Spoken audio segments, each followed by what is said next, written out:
Hello children, I am here with few tips which are to be remembered during examination.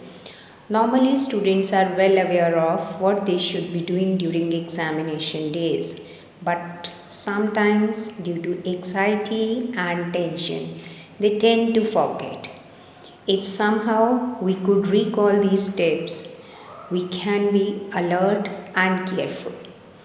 All the points which I am going to discuss are very simple, but sometimes simple things can prove to be very useful.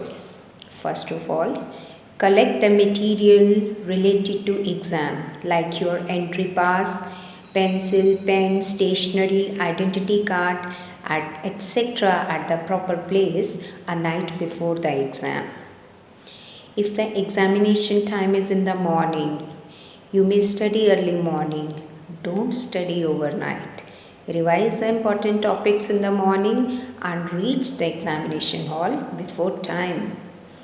Third tip is check the bicycle, two-wheeler, motorcycle an hour before for any puncture or other fault. If the examination center is far and you have to go by public transport like auto rickshaw, cab or bus, keep that much time as margin.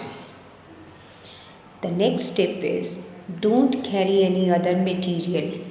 Take only those things which are related to your examination center. Never ever carry any material for cheating. No student ever became an achiever by cheating.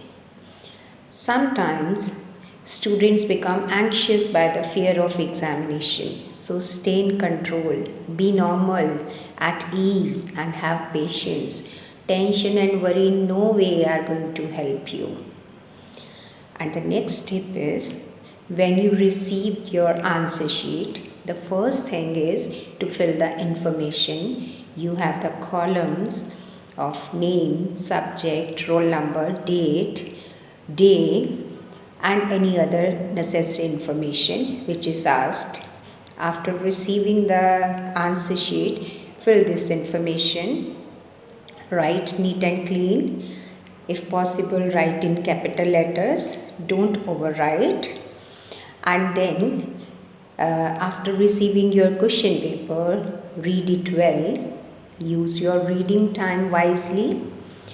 This time is very sensitive. Read the instructions carefully and then give answers accordingly. First, answer the questions. You can write the best. Be careful with the word limit and the time taken. Don't forget to write the question numbers. And the next step is fine, clear and neat handwriting has a positive impact on the examiner. Wrong spellings impact negatively. Try to start your answer with the definition or with a quotation. This way one can write the answer in an impressive manner and of course the paper checker will be impressed too. And the last tip is if the time for exam is to begin in the afternoon, drink water before leaving the house. Avoid eating heavy lunch like curd and onion in the afternoon meal because it may cause laziness. In summers, in the month of May and June, there is always a fear of heat stroke. So be little bit extra cautious. You must relax before you enter the examination hall. Take few long breaths and exhale. Concentrate, be at peace and try to do the best. Use best of your knowledge and skill. Do not think about the result. Do your karma. Thank you.